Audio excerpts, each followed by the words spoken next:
Footy Furnace, proudly presented by PointsBet's new Pull 'em for AFL. What's gambling really costing you?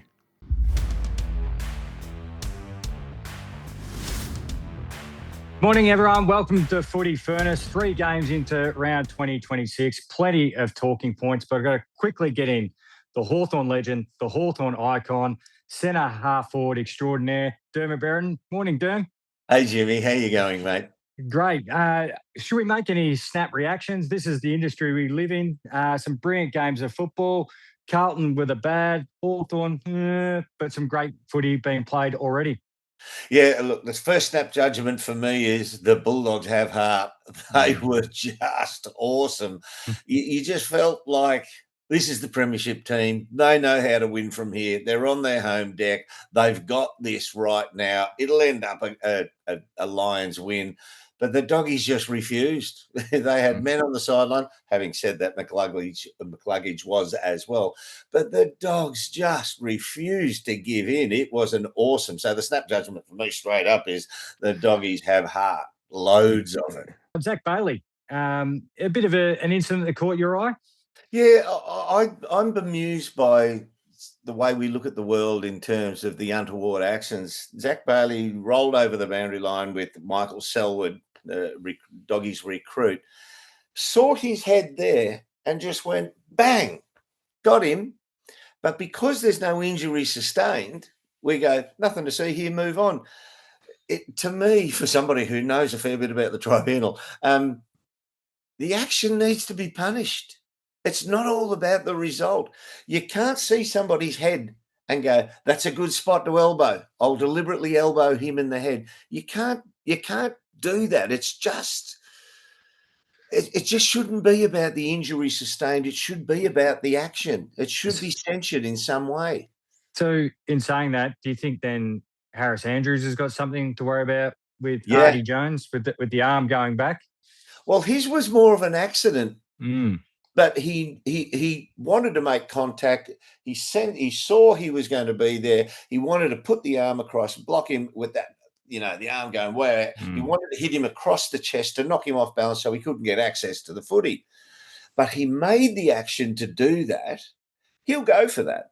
He'll go for that, even though it was more of an action than the Zach Bailey one. Yet Zach Bailey's was deliberate, intended, and landed. It just didn't do anything to the recipient. Whereas Jones, who went down and was KO'd, he just went limp before he hit the ground. I mean, Harris is a big guy, and the lever on that arm is about 3 meters of arm coming out and whacking him in the head. He went down quickly. So that's a good example of injury sustained is more important to the officials than the action. I think you can't be doing that action. If people start doing that one to the back of the head when you roll over, it's just not on. It's a horrible look, and it can lead to a melee. The Swans, health is wealth, Derm. Coaches always say, the great Lee Matthews, good players make good coaches. I know Lee likes to play down his coaching ability, but when you've got Errol Goulden and all the other stars fit, the Swans are pretty dynamic. Just on Lee Matthews, I can say this because I played with him. Lee always says things that lead in people to say, but you are the greatest, Lee. That is brilliant. Health is wealth. It's who keeps their list in the best nick the longest through to the end of the season, gives themselves the best chance of jockeying into the best position come finals. And the Blues, Michael Voss always seems to be under pressure, and that's just the nature of coaching a big club like Carlton. Wherever the whiteboard is with Righty and all the the crew that have got in there, Chris Davies, another one. I just encourage them. Are we making our decision at selection the way we're trying to play, to call it 50 games to a premiership? I'm saying this year and next year. So when they pick their back six, I look at that first and foremost. Are we getting the benefit by playing this group to help us win a premiership? If a player is in there and you go, no, they're only helping us for the next 4 to 5 games, well, give someone some exposure that helps you get to that 50 games. So that's all I encourage them to do. Have the bigger picture. They're going to take some tough losses. I like the first half, the style of football they're trying to play, which is a bit more overlap, run and handball, whereas I think previous years they just would have jammed that on the boot. So just keep that as their come back to moment. Every time they make a decision on what they want to do, is this helping us to get to our next premiership? Yeah, and I agree with that. If you've got there's a short-term, medium-term, long-term view. The medium term is, as you're saying, the 50-game mark. What are we going to look like in the 50-game mark? Carlton as a fraternity, as a football club, they have hundreds of thousands of supporters are saying, well, if not now, when? Don't say we're doing this for 50 games time. We want to win the occasional one. They haven't won many at all in the last 20 outings. So I get their frustration. I agree with you about the medium-term view. And they are going to take some pain, because there was a few moments I saw where they had some young kids who did really well. Harry Dean was very, very good. But his ability or inability to actually run forward, lock and locate to a man and say, right, he's mine. You, teammate, you go and lock and locate him. He didn't. He just ran, took position, and there were two free ones. So the ability to communicate, because of their junior status, in terms of he was the first gamer and played well, as I said, that isn't there at the moment. So they're going to take some punishment while they don't have senior citizen heads right around them, around the field. I mean, yeah, I just saw that as one of the components that they've got as an issue at the moment. They've added quite a number of players. Obviously, you mentioned Harry Dean and Jagger Smith, the two young lads through the draft, of course. Jagger Smith was last year's draft. You throw in Chesser, Ainsworth, Hayward, Florent. But I want to talk about some of the other boom recruits. There was one they were playing against. Charlie Curnow did his job second half. Christian Petrarca was breathtaking. Clayton Oliver was the Clayton Oliver monster of old. You can throw even for the Dogs, Connor Budrick did a good job for the Doggies. That kid was fantastic. Now, in the coming few hours, Jimmy, just to interject there, there are going to be people talk about those guys that you mentioned, the big ticket items. Connor Budrick was awesome, and he's going to drift into the background a bit, but his role in the Dogs' ability to use the ball coming forward was fantastic. Yeah, I couldn't agree anymore, Dermott. And you throw in Oscar Allen, who I felt like as the game rolled on, he started to feel more comfortable. Because remember, he's missed a ton of football as well, and getting adjusted to the Lions, the way they move the footy. But I think for me, Derm, you can disagree with me if you want. The fight for the gold medalist for best performance for recruit new club was the two Melbourne boys, Petrarca and Oliver. What did you like out of those two games? Yeah, Petrarca's dynamic, and if you're a dynamic player who bursts out the front of packs, the opposition can't react to that. You can't play against that. You've got your opponent, you're locked and locate, and you go, right, I'm playing back shoulder on my opponent. As a backman, Petrarca bursts forward. Where do you go from there? Does he swivel and go that behind you? Where do you do? Keep front position? Do you keep buffeting him forward? Does he lead up on you? You can't defend a Petrarca. Clary was fantastic. He found plenty of the footy, and he kicked a lovely goal on the left from a stoppage, but he still kicks it forward, which is they just needed somebody to take up the role and actually win the ball at the source. So he did what was required, and he was very, very good. But Petrarca was unstoppable the way he burst forward out of tackles, burst open opposition players trying to tackle him. I thought he was extraordinary. And Charlie, I actually wrote in my notes just his positioning in the first half. It was as if he went, wow, this is a good ground, isn't it? He just wasn't dialed in.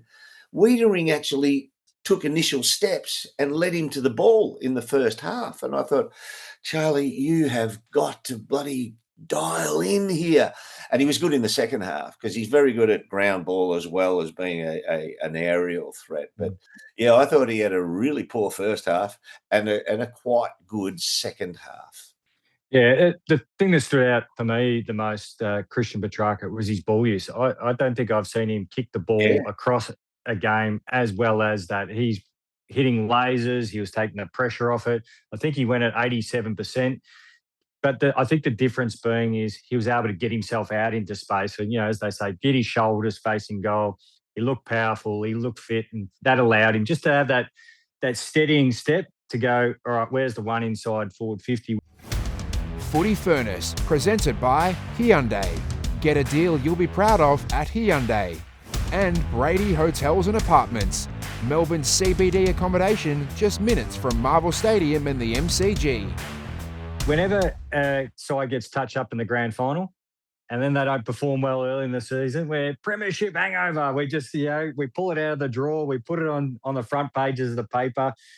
The Cats have been around too long for this to be a premiership hangover. Too many men out of the side. What do you put it down to? Yeah, let me just say, having played in 8 grand finals, and I've had the chance for 8 seasons to come out and experience the hangover, there's no such thing as a premiership hangover. Well, you're only just recovering from the 80s hangovers, at Derm, with all those grand finals that you had to play in. Lucky to find my way home sometimes. No, what happens is at the end of the year, it's the ultimate test, a grand final.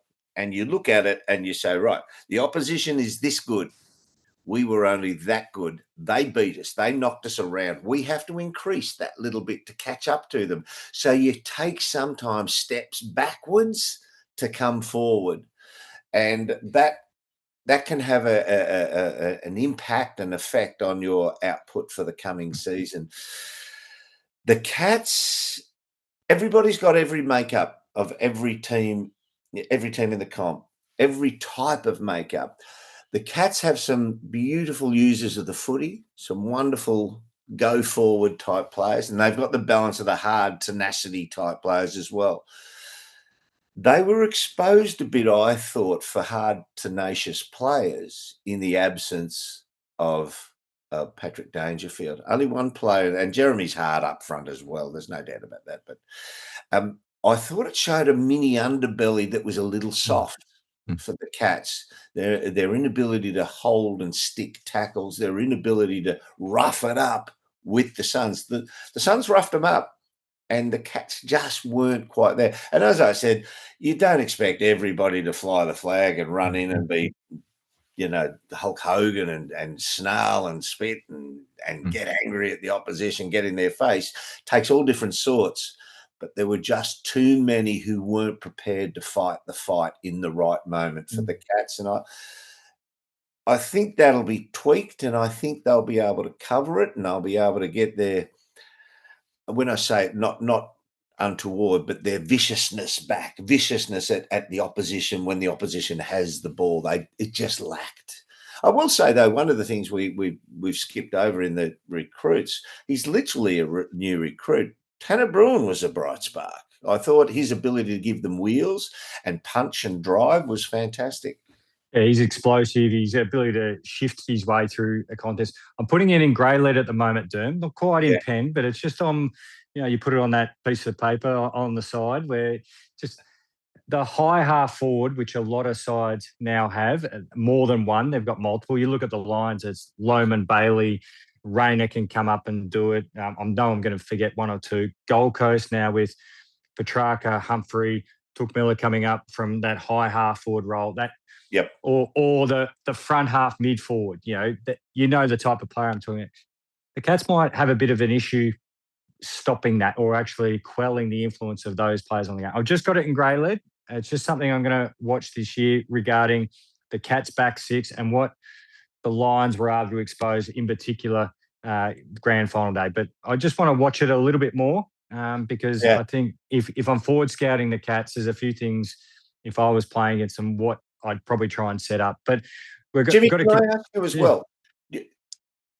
I felt it was, I don't know how you feel, was it a concern that the Cats backmen try and play back shoulder and their natural go-to, it's almost like a default position, is their opponent going to lead? I'll let him lead, and if I have to chase, I'll chase, but I'd prefer to peel back and be third man up long to the goal square. I'll be in readiness for that. They allow hit-up leads.